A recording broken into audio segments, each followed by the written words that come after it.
Berlin, early 1944. In a dimly lit war room beneath the Reich Chancellery, a group of officers huddled around a radio transmitter. The air smelled of tobacco and fatigue.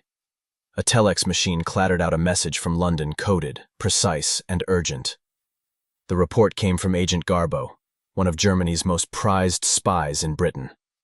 His latest intelligence confirmed the Führer's growing suspicion. The Allies were preparing to invade through Calais, the most direct route into continental Europe.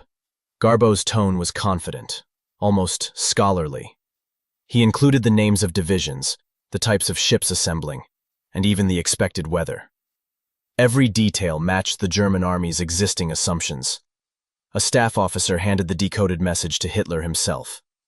The dictator read it silently, nodded once, and muttered, "Garbo never lies." Across Europe, German divisions moved north. Tanks, fuel, and men, all redirected to defend the wrong beach. Meanwhile, on the other side of the Channel, the real Allied invasion fleet prepared to sail toward Normandy. The greatest deception in military history was unfolding, and the man at its center was neither a soldier nor a killer. He was a failed chicken farmer from Spain, a man who had never fired a gun, never planted a bomb, and yet had managed to fool the most feared intelligence machine on Earth. He fought his war, not with bullets, but with words, and his name was Juan Pujol García. To the Germans, he was Agent Garbo. To the British, he was Agent 620. To history, he would become the man who fooled Hitler for 3 years straight, and he did it with nothing more than a typewriter, a radio, and the most dangerous weapon of all, imagination. Madrid, 1940. Europe was burning. Across the continent, one dictator after another had bent nations to his will. Spain, still licking its wounds from civil war, stood in uneasy neutrality, neither friend nor enemy to the Nazi regime. Amid this fragile calm lived Juan Pujol García, a 28-year-old failed businessman, former poultry farmer and dreamer. He was not a soldier, not a spy, not even particularly political. But he had one burning conviction. Fascism must be stopped. He had seen enough of men killing in the name of ideology during Spain's civil war. Now, as Hitler's shadow spread over Europe, Pujol decided that if he couldn't fight on the front lines, he would fight in the shadows. He walked into the British embassy in Madrid and offered his services as a spy against Germany. The British politely declined 3 times. To them, he was just another idealistic civilian with no training, no connections, and no credibility. Most men would have walked away. Pujol didn't. Instead, he went to the German embassy. There, with the confidence of a born liar, he presented himself as a loyal supporter of the Reich, eager to help them gather intelligence from Britain. The Germans, desperate for informants, accepted him instantly. They gave him money, invisible ink, and a mission. Travel to London, build a spy network, and report directly to the Abwehr, Germany's military intelligence. Pujol thanked them and did none of it. Without ever leaving Spain, he fabricated an entire British espionage ring out of thin air.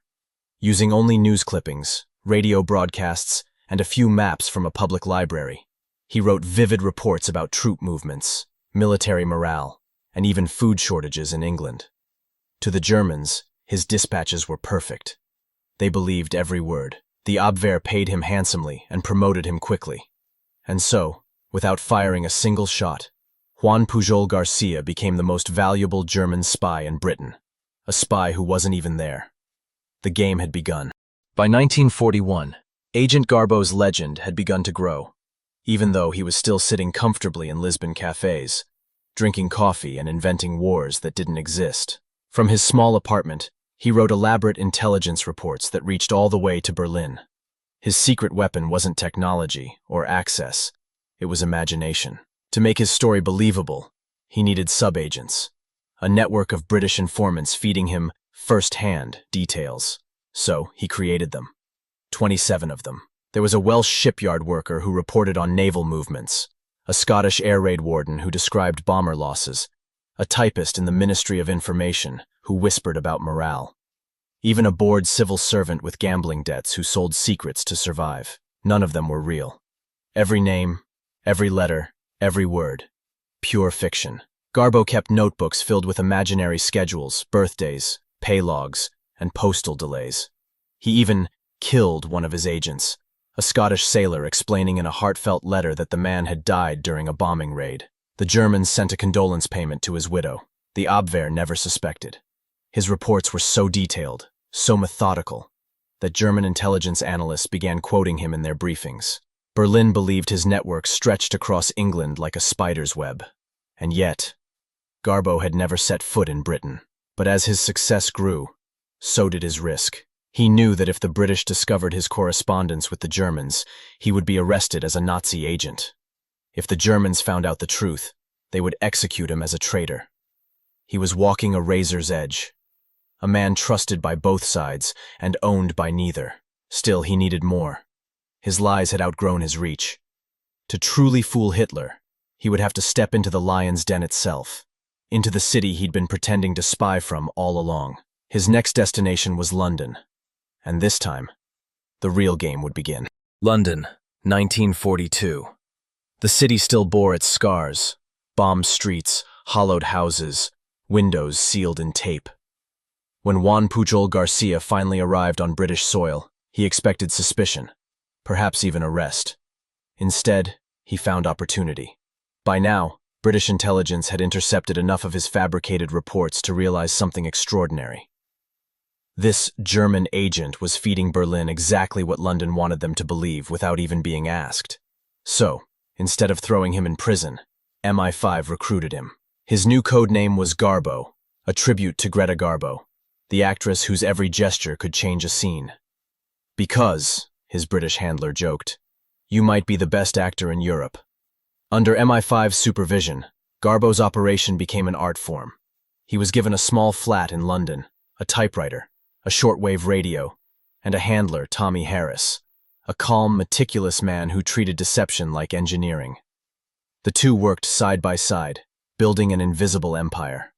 Every report Garbo sent to Germany was now approved, polished, and calculated. Together, they turned lies into strategy. Each morning, Garbo brewed tea, sat by the window, and typed his dispatches.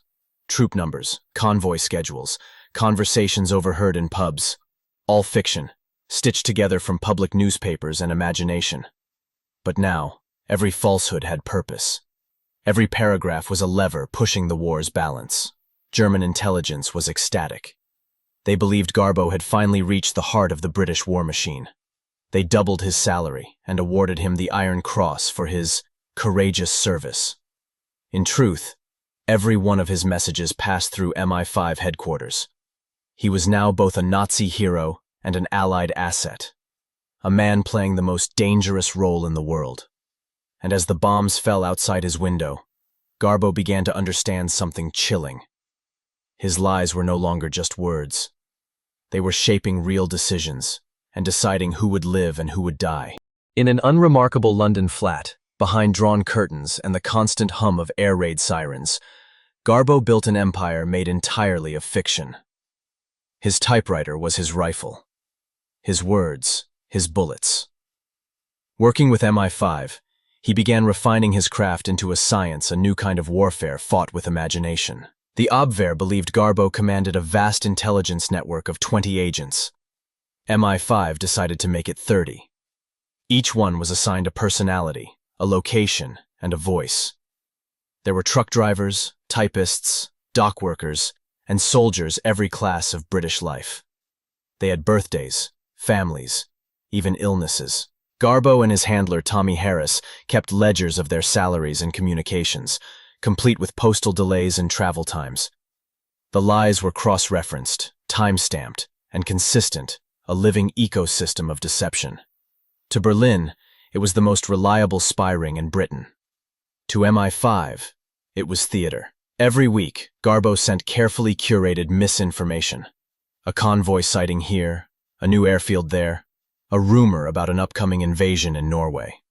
The British would delay each message just enough so that it arrived too late to be useful, but just soon enough to appear authentic. The Germans called him Unser Mann in London, our man in London. By late 1943, Garbo's reports were directly influencing German strategy. Commanders adjusted troop placements and bombing targets based on his intelligence. Hitler's own staff read his reports daily. Yet the man they trusted most was sitting at a wooden desk, sipping tea, fabricating entire wars that never happened. Late one night, Garbo turned to Harris and said quietly, "If lies can save lives, then let us lie better than anyone before us." His words weren't a joke. They were a mission statement. The next operation would test that philosophy like never before, and it would decide the fate of D-Day itself. The winter of 1943 turned to spring. Europe trembled in anticipation of one question. When would the Allies invade? The answer, and its deception, would become Garbo's masterpiece. In preparation for D-Day, the Allies launched Operation Fortitude, a vast campaign of illusion designed to convince Hitler that the invasion would strike at Calais, not Normandy. Garbo was at the center of it. His network of imaginary agents sprang to life, each playing their scripted roles. His Scottish seamen claimed to see endless convoys forming in the Thames. His railway worker reported trains loaded with tanks bound for Dover. His American officer described endless drills under the command of General George S. Patton, the perfect decoy general, known to the Germans as the Allies' most aggressive commander. Every detail was choreographed. Fake divisions appeared in southern England. The 1st U.S. Army Group built of wooden tanks, canvas trucks, and papier-mâché artillery. Radio chatter filled the air with phantom commands. Garbo's letters to Berlin reinforced it all with chilling precision. "The invasion will come through Calais," he wrote. "It will be the decisive blow." Hitler believed him. As Allied ships assembled along the southern coast, the German High Command diverted thousands of troops northward, leaving the Normandy beaches thinly defended. On the night of June 5th, Garbo sent one final encrypted message to Berlin, describing minor feints along the western coast and promising that the real invasion was still days away. The next morning, the sky over Normandy filled with Allied planes. D-Day had begun, and because of Garbo's lies, entire divisions of German tanks, men, weapons, fuel remained idle, guarding a coastline that would never be attacked. The invasion succeeded not just because of courage, but because of deception. In the quiet of his London flat, Garbo listened to the radio reports of Normandy and whispered, "It worked." But his job wasn't finished yet. The illusion had to continue, or it could all still collapse. The invasion had succeeded, but Garbo's greatest danger was only beginning. In Berlin, disbelief turned to paranoia. The German High Command demanded to know why the invasion at Normandy had begun before Garbo's Calais army had moved. For the first time, his credibility, his entire illusion was on trial. MI5 gathered around the radio, tense and silent, as Garbo prepared his next transmission. The stakes were life or death. His fingers trembled as he keyed the message. "Apologies, Command. My network could not report in time due to enemy radio interference. The Normandy assault is only a diversion. The main attack is still to come at Calais." The message pulsed through the ether, across the channel, into the heart of the Reich.